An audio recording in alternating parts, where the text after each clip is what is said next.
네, 빌딩 시스템 수업을 시작하겠습니다.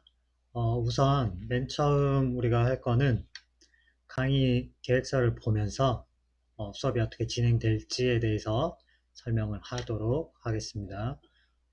수업 유형이 지금 저희가 수업 유형 1로 지정이 되어 있고요. 동영상 교육과 그다음 대면 수업 이렇게 해서 두 가지가 우리가 혼합되어 있는 형태입니다. 그러다 보니까 헷갈릴 수가 있는데 착오가 없이 수업 진행이 잘 될 수 있도록 설명을 조금 하고 넘어가려고 합니다. 우선 보이는 것처럼 우리가 주차별 수업이 다음과 같이 정의가 되어 있습니다. 그래서 1주차부터 15주차까지 이렇게 정리가 되어 있는데 15주까지 이렇게 되어 있는데 여기 보게 되면 해당 기간이 3월 2일부터 1주차는 3월 8일까지 1주차입니다. 근데 우리가 지금 이미 대면 수업은 한 상태죠. 대면 수업은 했습니다. 그리고 지금 다음 주 월요일에, 그러니까 3월 8일에 이제 1주차 이제 수업이 끝나게 되는데, 이렇게 하면 주차가 좀 혼란스럽죠. 약간 헷갈리죠. 그래서 우리가 편의상 2주차 수업을 3월 8일부터 온라인으로 진행을 하려고 하고 있습니다. 그래서 시간표 스케줄은 이대로 되어 있지만 진도는 그러니까 반 정도가 빠른 거죠. 3월 8일 월요일이 2주차 시작이라고 생각하고 수업 진도를 나갈 거예요. 그렇게 해야 주차별로 이렇게 딱 맞아 떨어지니까 이렇게 할 거고요. 마지막에 가서 15주차 가면은 이게 하나가 비게 되는데 그 비는 거는 다른 걸로 해서 보강하는 걸로 이제 대체를 하도록 하겠습니다. 진도 스케줄을 우리가 좀 잘 맞추기 위해서 약간 조정을 하겠습니다. 그래서 주차별로는 이렇게 된다는 거고요. 그 다음에 이제 여러분들이 요 안에 수업을 들어야 됩니다. 그래서 매주차 보게 되면 출석 인정을 위해서 컨텐츠를 여러분이 동영상을 봐야 되는데 이제 1주차 같은 경우에는 15일까지 들어야 이게 출석으로 인정이 됩니다. 이게 넘어가게 되면 출석으로 인정이 안 돼요. 2주차도 이렇게 다 지정이 돼 있어요. 날짜들이. 이 날짜 안에 여러분들이 수업을 들으셔야 됩니다. 그러니까 요 날짜 사이에, 그러니까 여기 있는 주차별 해당 기간 안에 이제 제가 동영상도 올려드릴 거고 거기에 또 대면 수업도 진행이 되겠죠. 그러면 여러분들은 여기 있는 출석 인정을 받을 수 있는 이 기간 사이에 수업을 들어서 문제가 생기지 않도록 해주시기 바랍니다. 일단 이렇게 나와 있으니까 이거 참고하시기 바라고요. 그럼 강의 계획서를 보도록 할게요.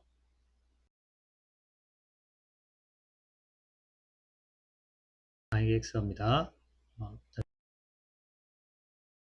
맨 앞으로 넘어가서 우리 수업의 이제 교과목 개요부터 보겠습니다. 이제 학생들에게 건축 계획 및 건설 과정에서 필수적으로 고려해야 하는 재료 설비, 방제, 구조, 환경 시스템 등의 평가, 선정하여 설계에 이용할 수 있도록 합니다. 그래서 구조, 그 다음에 환경 조절, 시공 이렇게 이런 것들이 다 전체적으로 교육이 될 수 있도록 통합 설계에 관련된 내용들을 여러분들에게 교육을 하게 됩니다. 참고하시고요. SPC는 총 4개가 지정되어 있습니다. 그래서 이 4개에 대해서 우리가 수업을 진행을 할 거고요. 4개가 이겁니다. 건물 통합 설계, 그 다음에 구조 원리화 시스템, 환경 조절 시스템, 건축 설비 시스템에서 이렇게 4가지를 저희가 하게 되어 있고요. 여기에 대한 내용은 강의 자료로 들어가 있고, 그 다음에 팀 과제가 나옵니다. 개인 과제는 없습니다. 팀 과제만 해서 BIM 모델링과 구조 모형을 만들죠. 패널이랑 만들게 되어 있죠. 그 다음에 보고서 작성하도록 되어 있고요. 그 외에는 시험을 통해서 평가를 합니다. 참고하시면 될 것 같고, 교재 같은 경우에는 스마트 빌딩이라고 하는 교재를 선정해 놨습니다. 이거를 여러분들이 대면 수업할 때 가지고 오시면 이 교재를 가지고 우리가 수업을 진행을 합니다. 구체적인 내용을 읽어볼까요? 일단 건물 시스템 통합 설계 같은 경우에는 건축 설계 과정을 거쳐서 구체적인 건물로 완성되는 과정에 필요한 기술적 문제인 구조, 그 다음에 건물 외피, 그 다음에 기계 및 전기, 시공성 등을 전체적으로 비교 평가하는 방법에 대해서 여러분들이 이해를 하셔야 됩니다. 그래서 이걸 하기 위해서 우리가 여러분들이 건물을 조사도 하고 거기에 대한 모델링을 하면서 이해를 하게 되고요. 그리고 이걸 이해하는 데 필요한 이제 이론적인 것들은 우리가 수업에서 교육을 받게 됩니다. 그 다음 구조 같은 경우에는 재료도 있고요. 그 다음에 구조 디자인과 부재에 관련된 내용들이 있습니다. 여기에 대한 거는 여러분들이 부분 모형을 만들면서 이제 디테일에 대한 것들을 공부를 하게 되고, 그 다음에 이론적인 부분은 역시 수업을 통해서 여러분들이 배우게 됩니다. 환경 조절 같은 경우에는 여기도 나오지만 열, 빛, 공기, 에너지 등 이렇게 다양합니다. 이렇게 다양하기 때문에 이거에 대한 것들도 우리가 교육을 하는데, 여기에 있는 것들이 지금 제가 설명하는 것만 가지고 이야기는 조금 부족하기 때문에 교재를 통해서 환경조절 시스템 부분은 보완을 해서 수업을 진행을 할 예정입니다.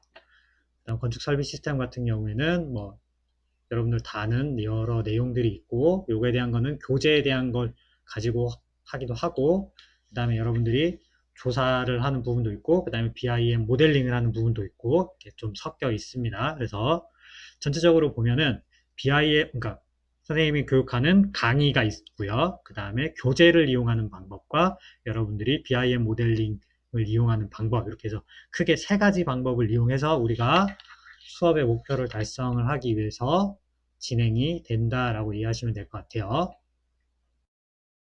강의 같은 경우에는 1주차부터 쭉 되어 있고요. 2주차부터 이제 건물 시스템의 이해할 필요성, 그 다음에 건축 설계 도면, 이렇게 해서 쭉 순서대로 진행이 됩니다. 되고, 과제 같은 경우에는 빌딩 시스템 팀별 과제 하나를 가지고 여러분들을 평가를 합니다. 여러분들 부담을 좀 덜어주기 위해서 팀 과제 하나만 가지고 하는 대신에 좀 해야 되는 게 많죠. BIM 모델링도 하셔야 되고, 패널도 만들어야 되고, 거기에 대한 구조 모형도 있어야 되고, 발표까지 이렇게 진행이 됩니다. 11주차 이후에는 사례를 가지고 여러분들에게 BIM을 이용해서 실제 실무에서는 어떤 방향으로 이런 것들이 수행이 되고 있는지, 통합 시스템이라고 하는 것들이, 그 다음에 구조 시스템이나 환기 시스템들이 어떻게 적용이 되고 있는지에 대한 것들을 사례를 보면서 여러분들에게 설명을 해 드리도록 하겠습니다. 그래서 대면 수업 때 이미 설명했던 부분이지만 한 번 더 설명을 하면, 일단 팀 구성을 이제 5팀 이상 구성한다 라고 했는데 바뀌었습니다. 4팀으로 구성을 하겠습니다. 그래서 분반별로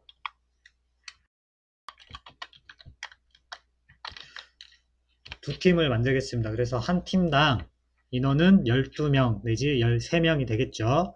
그래서 팀으로 나눌 거고요. 그 팀 안에서 여러분들이 모델링을 하는 팀, 사례 조사를 하는 팀, 그 다음에 모형을 만드는 팀, 패널을 만드는 팀, 발표 준비를 하는 팀, 이렇게 해서 팀을 나눠서 여러분들이 준비를 잘 하시기 바랍니다. 팀 같은 경우에는 다음 대면 수업 시간에 팀을 선생님이 지정을 해 주도록 하겠습니다. 여러분들에게 팀을 하려고 했는데, 그렇게 하면 이제 원활하게 팀이 구성이 안 될 것 같기도 하고, 어느 한쪽에 또 너무 잘하는 친구들만 모이거나 친한 친구들끼리만 모일 가능성이 있어서 그렇게 하지 않고 제가 직접 팀을 이제 무작위로 나누도록 하겠습니다. 그래서 나눠져 있는 팀 그대로 하시기 바랍니다. 팀 간에 뭐 서로 뭐 트레이드나 이렇게 해서 팀을 변경하는 거는 금지하겠습니다. 지정되는 인원 그대로 팀을 하시기 바랍니다. 그리고 각 팀은 팀장을 한 명을 선출을 하고요. 팀장에게는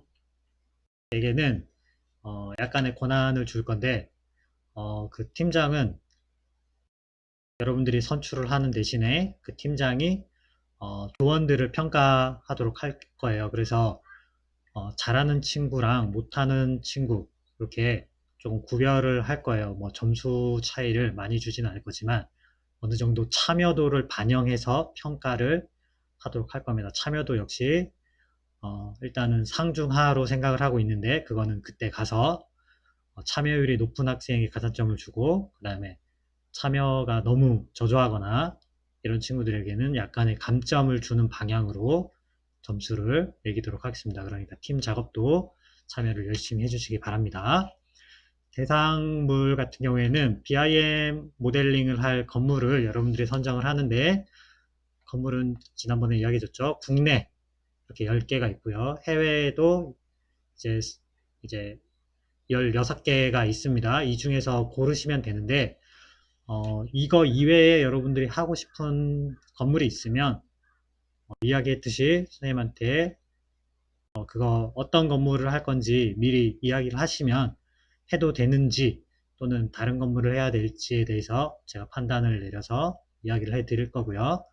4개의 팀은 이제 동일한 건물을 선정하시면 안 됩니다. 먼저 어떤 건물을 한 팀이 선정을 하게 되면 그 건물을 제외한 나머지 다른 건물을 선택하셔야 됩니다. 반드시. 그래서 만약에 여러분들끼리 팀끼리 겹치는 일이 발생하게 되면 가위바위보를 하던가 아니면 팀끼리 좀 협의를 통해서 바꾸시기를 바랍니다. 그러니까 될 수 있으면 빨리 팀 간의 회의를 통해서 건물을 선택하는 게 우선권을 줄 테니까 싸우지 말고 먼저 빨리 팀원 간의 협의를 해서 조장이 어떤 건물을 하겠다라고 이제 결정을 내리기를 바랍니다. 자, 이렇게 되면 될 것 같고, 다시 돌아와서 BIM 모델링을 하는데 이제 건축, 구조, 외피, 설비에 대해서 모델링을 합니다.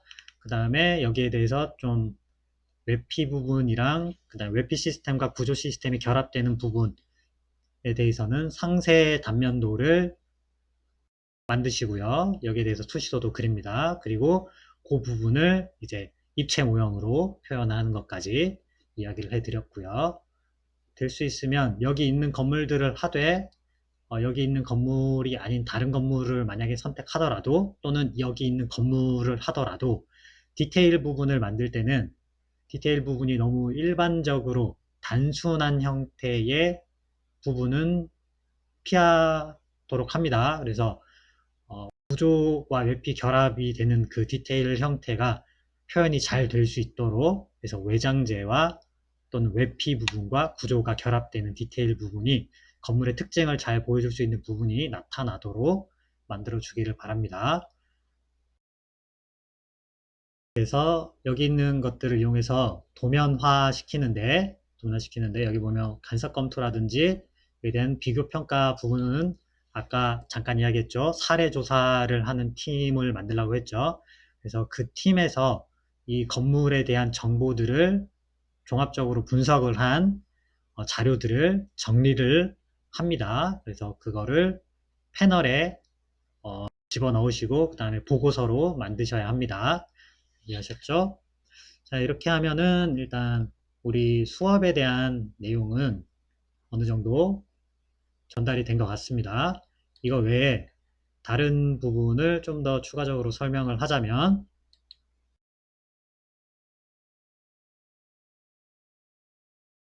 넘어가서 지금 보이는 이게 입체 판넬이죠. 선생님이 이제 여러분들한테 만들기를 요구하는 게 이겁니다. 그래서 여기 보면 건물에 대한 정보들이 여기에 나와 있고요. 그 다음에 거기에 대한 자료들이 이렇게 정리가 되어 있고, 여기 보면 각 재료, 부재 부분이나 재료 부분에 대한 설명이 이렇게 나와 있습니다. 정리가 되어 있고, 치수가 있고, 모형이 이렇게 만들어져 있습니다. 디테일에 대한 설명들이 이렇게 나와 있죠. 이거 같은 경우에는 너무 크기 때문에 여기 유리 부분을 잘라서 이렇게 세 부분을 표현을 세 부분으로 나눠서 모형을 만들었습니다. 이렇게 표현을 했고요. 다른 각도에서 보면 이렇게 되어 있습니다. 다음 다른 사례 같은 경우에는 지금처럼 이렇게 정리가 되어 있는데 이건 좀 더 이제 간단하게 만들어져 있죠. 예, 될 수 있으면 이렇게 간단한 형태보다는 이게 뭐 모형 자체는 이게 더 잘 만든 것 같긴 하지만 설명이 좀 적죠. 그래서 설명 부분 같은 경우에는 좀 이렇게 자세하게 나오기를 선생님은 바라고 있고요. 다른 걸 또 보여드리면 여러분들은 사례로 보여주면 제 이해가 잘 되잖아요. 그죠? 여기 보이는 것처럼 만드는데 이렇게 시공 방법이라던가 그 다음에 도면의 디테일 도면, 재료에 관련된 부분, 건물에 대한 특징들 이런 것들을 이렇게 정리했죠. 이런 내용들이 패널에 들어가기를 바라는 겁니다. 다른 걸 또 보면 이런 식으로 돼 있죠. 디테일과 그 다음에 여기에 대한 환경 시스템이겠죠. 여기에 대한 설명, 특징들이 이렇게 정리가 되어 있습니다. 건물에 대한 정보도 나와 있고요. 이런 식으로 정리를 하시면 될 것 같아요. 여기도 보면은 정리가 이렇게 되어 있죠. 디테일에 대한 게 이렇게 정리가 되어 있습니다. 요거를 정리를 하고 이런 것들은 기존에 있는 도면을 가지고 오는 게 아니라 여러분들이 BIM 모델링을 한 거에 대해서 도면을 추출하시고 그 옆에 3D를 같이 첨부를 해도 좋습니다. 겨냥도를 첨부하셔도 좋고 그 다음에 이거를 입체적으로 모형을 만들면 됩니다. 치수선이 지금 누락되어 있는데 될 수 있으면 치수선도 여기에 이렇게 넣어주세요. 그래야 이해가 쉬우니까 만들어 주시고요. 이런 식으로 재료의 특징들을 이렇게 정리를 쭉 해놓은 것들이 이렇게 들어갔죠. 전체적으로 구성을 보게 되면 이런 느낌으로 여러분들이 만든다라고 생각을 하시면 될 것 같아요. 지금 이 친구 같은 경우는 이런 부분이 정리가 잘 돼 있고 이 친구 같은 경우는 이런 디테일에 대한 설명들이 표현이 좀 잘 돼 있고 뭐 이렇게 장점들이 있습니다. 그죠? 이런 설명들이 이런 부분이 좋고 이런 장점들이 있어요. 이건 구성 자체가 뭐 이런 식으로 이해가 쉽게 이렇게 정리됐다든지 이런 특징들이 있는데 이런 것들을 여러분들이 잘 취합을 해서 하나로 잘 만들어 주기를 바랍니다. 이렇게 특별히 어느 게 더 잘했고 못했고는 없지만 각각의 장점들을 여러분들이 잘 섞어가지고 하나로 만들어 주시면 될 것 같아요. 이렇게 하면 일단 선생님이 원하는 거는 다 된 것 같아요. 이렇게 하시면 되고 그 다음에 다른 BIM 모델링 사례를 좀 여러분들한테 보여드릴게요. 여러분들이 모델링을 해야 돼서 모델링을 어떻게 해야 될지 사실 고민이 많이 되죠. 그래서 그 부분을 제가 보여드리려고 합니다.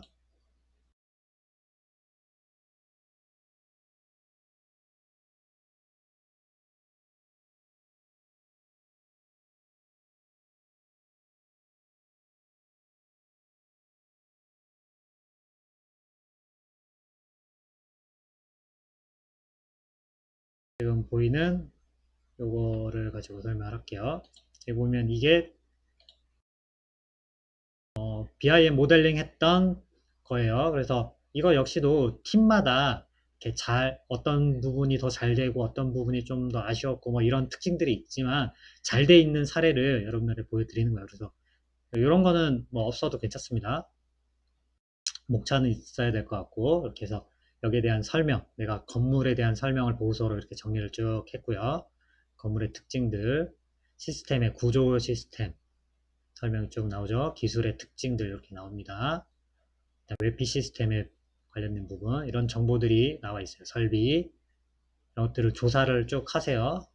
쭉 조사를 하시고 그 다음에 여기에 대한 것들을 이제 나중에 모델링을 합니다. 구조 도면, 그 다음에 건축 도면, 구조 도면, 설비 도면 이렇게 세 개로 나눠서 만드시면 좋겠습니다. 그래서 도면을 집어넣으시고 이거는 모델링 한 걸에서 추출을 하셔야 되겠죠. 여기는 치수선이 지금 누락되어 있는데 될 수 있으면 치수선이나 이런 스케일을 알 수 있는 것들이 좀 들어있으면 좋겠죠. 그래서 디테일도 이렇게 만들고요. 설비 부분입니다. 그 다음에 이거는 이제 물량 산출표를 만든 건데 사실 물량 산출표 같은 경우에는 없어도 뭐 무방합니다. 그래서 렌더링 이미지까지 넣었습니다. 그리고 여러분들이 이거를 전체적으로 이제 조사하고 그 다음에 모델링하고 모형 만들기까지 과정에서 여러분들이 정리한 내용을 가지고 이렇게 결론으로 요약을 해주면 좋겠죠. 그 다음 다른 사례입니다.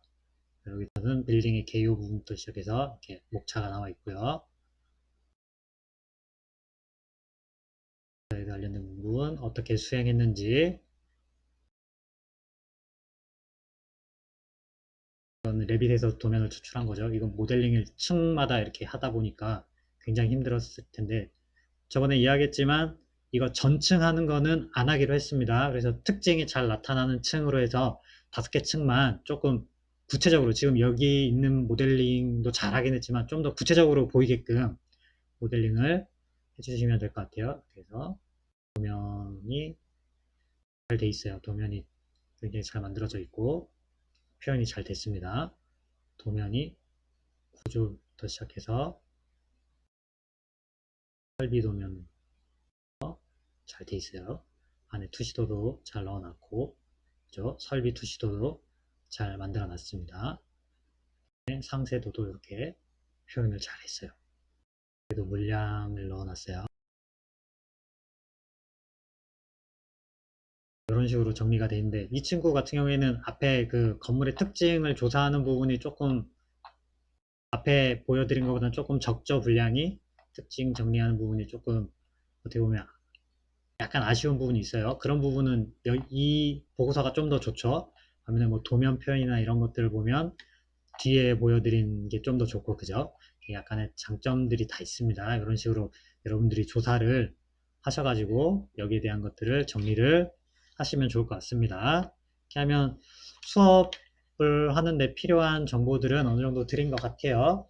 그래서 여러분들이 팀 작업을 충실하게 잘 해서 우리가 과제가 하나밖에 없지만 이 하나만으로도 충분히 우리 수업 전체적으로 여러분들이 배워야 되는 내용부터 시작해서 꼭 필요한 항목들이 전부 다 빠짐없이 들어갈 수 있도록 하면 좋을 것 같고요. 만약에 판넬의 내용을 다 채우기가 좀 어렵다 그러면 보고서에 넣으시면 돼요. 보고서에 조사한 내용들을 잘 집어넣으시면 되고 나중에 전시를 한다고 했죠. 그때 패널에 입체 패널을 만들어서 모형이랑 같이 표현하는데 그 앞에 여러분들이 한 보고서를 거기에 딱 이렇게 올려놓을 겁니다. 출력해서 보고서랑 같이 이렇게 딱 올려놓을 거고요. 그 다음에 보고서 만든 거는 여러분들이 아까는 한글 파일로 만든 친구도 있고 PPT 형태로 만든 친구도 있는데 뭘 쓰든 상관없습니다만은 나중에 발표를 할 때는 PPT로 발표를 시킬 거예요. 그래서 PPT 형태로 만드는 게 여러분들이 아마 좀 더 쉽겠죠? 좀, 그죠? PPT로 만드는 게 좀 쉬울 거예요. 단지 이제 내용이 좀 많이 들어가기 때문에 한글로 작업하는 게 쉬울 수도 있어요. 보고서는 한글이 쉬울 것 같고, 발표까지 생각하면 PPT로 만드는 게 쉬울 것 같고, 그건 여러분들이 뭐 선택적으로 하세요. 뭐 둘 다 사용해도 됩니다. 어차피 여러분들이 이제 팀원이 좀 많이 있으니까 팀을 뭐 잘 나눠서 역할 분담을 하게 되면 발표 준비하는 팀에서는 PPT로 해서 발표 자료를 만들고, 그다음에 보고서 작업하는 친구들은 뭐 한글을 사용하고 그래도 괜찮죠? 네, 뭐 어떤 걸 쓰든 뭐 괜찮다고 봅니다. 여러분들이 편하게 선택적으로 쓰시면 되고, 결국에 나중에 평가하는 거는 그 안에 내용이 충실하게 다 잘 들어가 있느냐, 모델링을 얼마만큼 열심히 잘 해서 디테일 표현도 잘 됐고 입체 판넬도 잘 만들어졌느냐, 이걸 평가하는 거지 뭐 한글로 만들었는지 PPT로 만들었는지 이런 거는 평가 대상 자체가 아니니까 그거는 뭐 중요하지 않습니다. 양식도 선생님이 따로 지정을 하지 않을 테니까 여러분들이 자유롭게 만들되 우리 수업에서 요구하는 그 수업 목표 있죠? SPC 항목이 표현되도록 목차 구성부터 시작해서 내용을 여러분들이 충실하게 잘 채워주시면 좋은 평가를 받을 수 있을 거예요. 그리고 수업, 아까 얘기했죠? 수업 유형 1, 그게 이제 혼합 유형입니다. 그래서 우리가 온라인 수업과 대면 수업을 병행을 해야 되기 때문에, 수업 그 시간을 잘 지켜가지고 하셔야 되고, 설명 안 한 것 중에, 그 우리가 분반 나눠져 있다고 했죠? 그 분반이 그 앞분반과 뒷분반으로 나눠져 있는데 정해진 시간에 들어오셔야 돼요. 왜냐면 그게 출석 인정이 안 될 수 있습니다. 만약에 앞분반에 들어야 되는 친구가 뒷분반에 들어오면 출석 인정이 곤란합니다. 그러니까 그거 여러분들이 좀 감안해가지고 수업을 들어오셔야 됩니다. 그 한 번에 우리가 출석할 때 25명이 지금 듣게 돼 있는데 그걸 넘기면 안 됩니다. 넘기면 안 되기 때문에 25명이 넘게 강의실에 들어오거나 하면은 뒷분반에 이제 사람 숫자가 적고 앞분반에 많고 이런 일이 생기면 안 되니까, 알겠죠? 딱 정해진 시간에 들으셔야 돼요. 그래서 앞에 못 들었다고 뒤에 온다고 출석 인정 안 해줍니다. 그냥 나가라고 할 거예요. 나가야 우리가 코로나 문제도 있고 안전상의 그 거리두기가 확보할 수 있으니까 수업을 못 듣게 할 생각이에요. 결석 처리할 겁니다. 그러니까 반드시 자기가 정해져 있는 수업 시간에 오셔야 됩니다.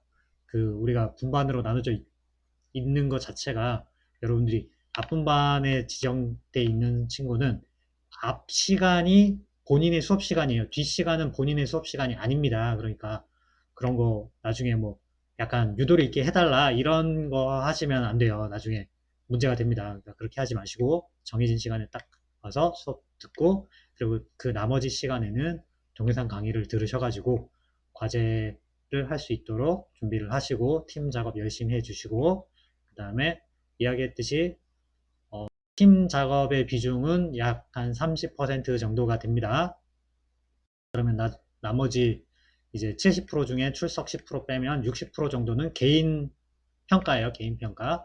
그래서 중간고사, 기말고사 점수로 반영이 되는 거니까 그렇게 변별력을 거기에서 이제 얻을 수 있다라고 생각하시면 될 것 같고 그 중에서도 팀 작업을 하는 친구들 중에서도 이제 열심히 하는 친구와 열심히 하지 않는 친구에 대해서는 약간의 차이를 둘 거고 그거는 팀장에 의해서 그거를 제가 판단을 할 거니까 여러분들이 팀장을 뽑을 때 아, 난 팀장하기 싫어 귀찮아 이렇게 해서 하는 게 아니라 이런 것들을 공정하게 잘할 수 있는 친구로 팀장을 여러분들이 뽑기를 바랍니다. 아시겠죠? 자, 이렇게 하면 수업 전반에 관련된 내용은 공지를 다 드린 것 같습니다. 이 동영상은 여기까지 하고 다음 차시에 해당하는 수업에서는 실제 우리가 2주차에 할 내용을 조금 미리 땡겨 가지고 수업을 진행하도록 하겠습니다.